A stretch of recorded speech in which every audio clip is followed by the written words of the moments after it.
This time we actually said we'll go in on the weekend, and we went. He's the wild-eyed kid in uniform who tore through arenas with a low-slung guitar and a permanent scowl. But beyond the roaring solos and defiant energy is one of rock's most enigmatic figures. Angus Young, the iconic face of AC/DC, is a study in extremes.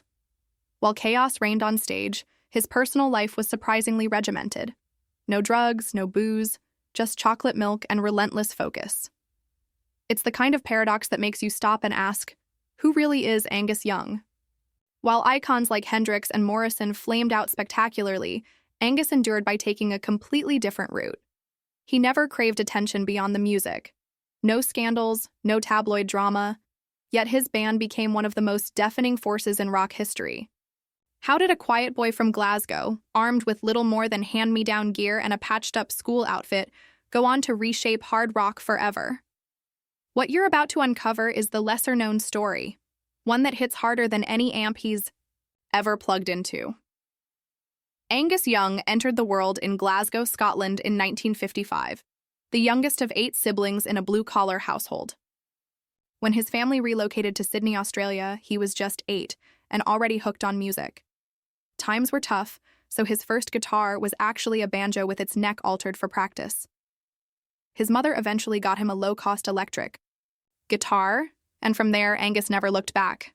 When he finally got his own Gibson SG, his now famous tone was already taking shape.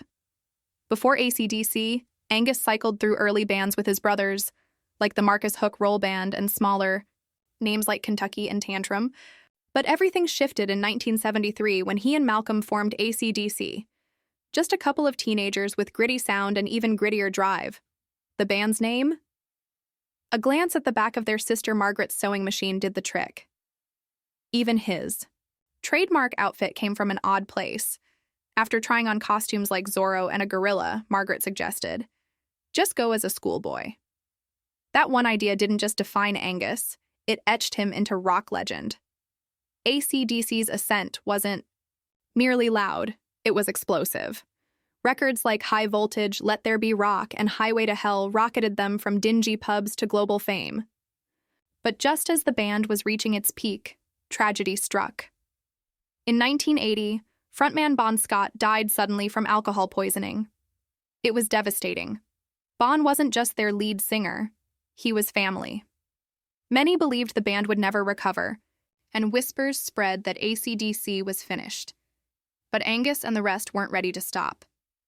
Only months after Bon's death, they brought in Brian Johnson and dropped Back in Black, a fierce tribute to their fallen brother. What came next was one of rock's most legendary comebacks. Back in Black didn't just top the charts, it demolished them, selling over 50 million copies globally. Only Michael Jackson's Thriller outdid it. The album was more than music. It was grief, defiance, and rebirth all in one. And it sealed Angus Young's role not just as a guitarist, but as a symbol of resilience through sound. For a guy who spent decades roaring through Marshall stacks, Angus Young lives nothing like the stereotypical rock star. While others gave in to fame's temptations, Angus avoided it all. No drugs, no alcohol, not even the odd drink. His preferred treat? Chocolate milk and sometimes coffee. He's never had a public meltdown, never been arrested, and has never been caught stumbling out of a party. In a genre known for excess, his lifestyle stands out, and that's what makes it so compelling. He's been with the same woman, Ellen Van Lockum, since 1979, and their life remains mostly out of view. In 2007, they quietly built a sprawling, 3-story house in Ellen's small Dutch hometown. Complete with a studio and surrounded by nature, it's a haven of peace. Angus also owns a home in Sydney, but rarely shows up in the public eye. Despite being worth over $160 million and owning a Ferrari, he keeps a low profile. For him, the magic was never in the spotlight. It was always in the music.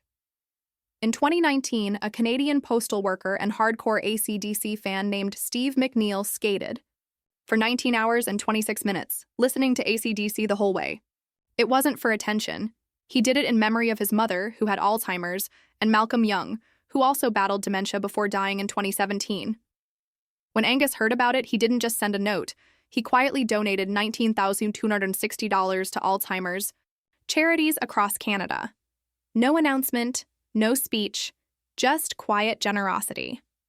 That single act summed up Angus Young. Behind the guitar licks and headbanging is a man who's loyal, humble, and intensely private. He formed AC/DC with family, stayed loyal to one partner for over 40 years, and never chased the limelight. While others crashed and burned in pursuit of chaos, Angus built a legacy by staying grounded. And maybe that's the most powerful thing he ever did.